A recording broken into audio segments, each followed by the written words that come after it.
इतों लेने भाई रख लो अंब चिट्टा चौंसा तो जाके ठंडे करके आप अंब लेने ठंडे कर ले ने तो हुण असीं खा रहे हैं। तो यह वेखो छोटे तो ये एक चासे पिंड की खुशगवार मौसम हुंदा है, ताज़ा हवा हुंदी है जनाब है, हर पासे एक हरियाली होंगी। जिहड़े असीं काम है सियालकोट वो साडा नहीं हो सकिया तो गर्मी बहुत ज़्यादा है। तुसीं आ पिछे मेरे देख सकते हो बहुत ज़्यादा इस टाइम जिहड़ा ना रश है नहर दे उत्ते तो जिहड़ा ना दूर दूर। बिस्मिल्लाहिर्रहमानिर्रहीम अस्सलाम वालेकुम। मैं उम्मीद करना कि सारे दोस्त ठीक होणगे ते अज दा विलॉग करने शुरू। तो अज असी जिहड़ा ना विलॉग शुरू कर रहे हैं क्योंकि सानू एमरजेंसी जाना पै गया सियालकोट तो गर्मी बहुत ज़्यादा है। तो जिस वजह तुम देख सकते हो मैं सिर पर भी कपड़ा जोड़ा वो लपेटिया होया है। गर्मी इतनी ज़्यादा है कि बाहर निकलने दिल नहीं साड़ा कर रहा। शायद एक साढ़े दोस्त का कुछ मसला सी बैंक के अंदर तो वो जोड़ा ना चैक करने जा रहे थे, साढ़े ही पैसे तो सानू नहीं मिल रहे। उस हवाले का असी जा रहे हैं शायद सियालकोट। तो यह तुसी मैं इस टाइम जो ना खड़ा अपने स्टाफ से पिछे जोड़ा तुसी मेरे देख सकते हो बिल्कुल जो ना साडो इत्थे करीब एयरपोर्ट जो सियालकोट का। तो इस साइड तो साडा जिहड़ा ना अपना गाँव है। तो अज वेखो अज की साडी रूटीन है वो की है क्योंकि अज असीं निकल रहे हैं नहर ते भी गर्मी की वजह के नाल गर्मी बहुत ज़्यादा सी ते सानू एमरजेंसी जाना पै गया सियालकोट। तो देखो हुण की बनदा है। लो जी गड्डी ते असीं जा रहे हैं इस टाइम। लो जी असीं पौली गड्डी तेल ते इस पंप तो यह भाई कोल ही पाने तेल, जिन्हां दा तेल जिहड़ा बहुत मियारी ते मकदार पूरी।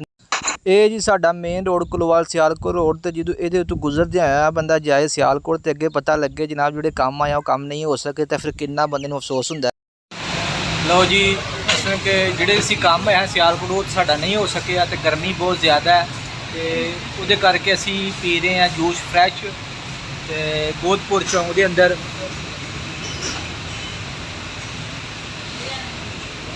इतनी ज़्यादा गर्मी है यार तुहानूं की दसीए। तो वह जोड़े काम ने फिर करने पेंदे ने। तो इस टाइम जो ना जूस पी रहे हैं तो सुकून हो रहा है।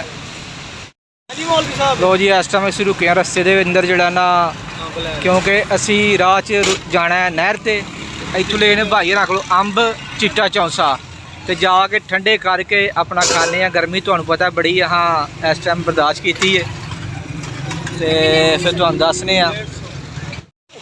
लो जी असी पहुँच आए हैं इस टाइम नहर ते अपना जोड़ा ना जो तुहानूं दस्सिया ही रस्ते चो अंब ले ठंडे कर ले ने तो हुण असी खा रहे हैं। तो यह वेखो छोटे छोटे शहजादे भी नाल आए ने जिहड़े पहले ही इत्थे मौजूद सन। तो यह भाई हरी आए ने अपना शेखपुरा तो कासम साहब ने इन्हां तुसीं जानदे ही हो पहले। तो नहर के अंदर बहुत जोड़ा ना सुकून मिल रहा जनाब इस टाइम, पानी बहुत ठंडा है तो गर्मी जी है वो बहुत ज़्यादा तुहानूं दसी जिस तरह के। तो लाइट भी जी है वो पिंड गई हुई है लिहाजा असी इस तू जो ना रस्ते के अंदर ही जो ना रुक गए हैं नहर ते ही इत्थे करने रेस्ट सुकून ज़रा तो फिर अपना चलांगे पिंड नूं। लो जी असी जो ना सानूं तकरीबन नहर ते आया 1.5 घंटा हो चुका है तो असी नहाते हैं। ठंड पै गई है गर्मी जी सी जिन्नी असां अपना वो बर्दाश्त की सी तो उस लिहाज नाल जो ना सानूं बहुत सुकून होया। तो लिहाजा तुसीं आ पिछे मेरे देख सकते हो बहुत ज़्यादा इस टाइम जो ना रश है नहर के उत्ते तो जो ना दूर दूर तक आवाम जी है कोई खाना पका रही है कोई नहा रही है जनाब कोई इंजॉय करती पई है तो बड़ा मज़ा आ रहा। खैर इस टाइम सानूं गर्मी जी सी बहुत ज़्यादा सी तो अपना बाकी मेरा तुहानूं एक मशवरा जदों भी अपना नहर ते तुसीं या दरिया ते आओ तो कुछ एहतियात दे नाल रवो तो तुसीं इस चीज़ का ख्याल रखो ताकि तुहानूं कोई जो अपना हादसा है वो पेश ना हो सके।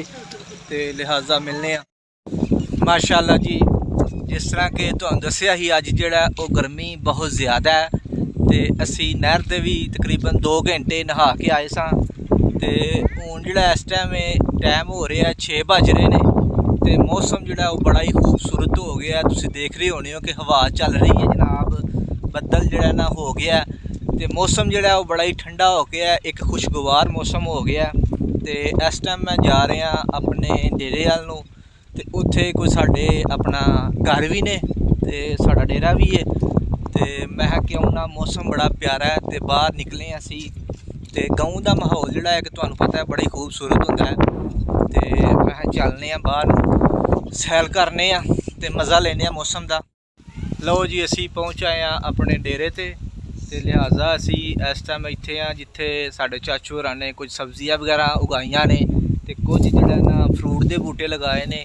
ਤੇ ਇਹ ਇੱਕ ਮਜ਼ਾ ਹੈ ਪਿੰਡ ਦਾ ਮਾਸ਼ਾਅੱਲਾ ਕਿ ਜਿੱਥੇ ਤੁਸੀਂ ਆਪਣਾ ਤਾਜ਼ੀਆਂ ਸ਼ੈਵਾਂ ਆਪਣੇ ਹੱਥਾਂ ਨਾਲ ਉਗਾ ਕੇ ਤੇ ਉਸ ਨੂੰ ਜਿਹੜਾ ਨਾ ਖਾ ਸਕਦੇ ਹੋ, ਤਾਂ ਕਿ ਤੁਹਾਨੂੰ ਪਤਾ ਹੁੰਦਾ ਕਿ ਕੀ ਅਸਾਂ ਬੀਜਿਆ ਤੇ ਕੀ ਅਸੀਂ ਜਿਹੜਾ ਨਾ ਉਹ ਵੱਢ ਰਹੇ ਹਾਂ ਜਾਂ ਕਿਸ ਤਰ੍ਹਾਂ ਮਸਲਨ ਕੀ ਉਹਨੂੰ ਅਸਾਂ ਖਾਦ ਡਾਲੀਏ, ਕਿਸ ਪ੍ਰੋਸੈਸ ਤੋਂ ਗੁਜ਼ਰ ਕੇ ਉਹ ਜਿਹੜਾ ਨਾ ਸਾਡੇ ਕੋਲ ਆ ਰਹੀ ਤੇ ਅਸੀਂ ਉਸ ਨੂੰ ਖਾ ਰਹੇ ਹਾਂ। ਤੇ ਇਹ ਇੱਕ ਚਾਸੇ ਪਿੰਡ ਦੀ ਖੁਸ਼ਗਵਾਰ ਮੌਸਮ ਹੁੰਦਾ ਹੈ, ਤਾਜ਼ਾ ਹਵਾ ਹੁੰਦੀ ਹੈ ਜਨਾਬ, ਹੈ हर पासे एक हरियाली होंदी है। तो इस टाइम मूंजी का सीजन है तो वो लग रही है माशाअल्लाह जी। असी इस टाइम मौजूद हाँ अपने डेरे ते इत्थे जिहड़ा ना माशाअल्लाह साढ़े 3-4 घर ने ते ए तुसी पिछे मेरे देख रहे हो माशाअल्लाह अल्लाह ताला ने सानू इत्थे अपना घर भी अता कीता है। मस्जिद जिहड़ी है ये साडे कोल इत्थे बहुत ही खूबसूरत मस्जिद जिहड़ी इत्थे तमीर होई है।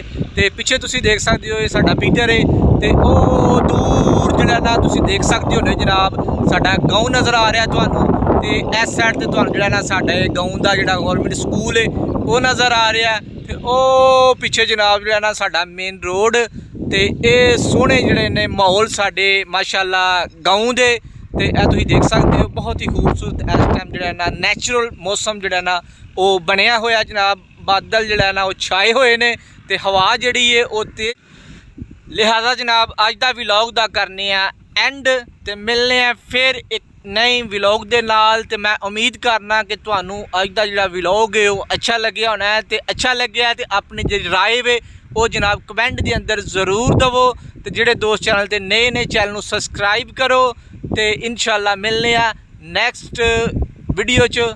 अल्लाह हाफिज़।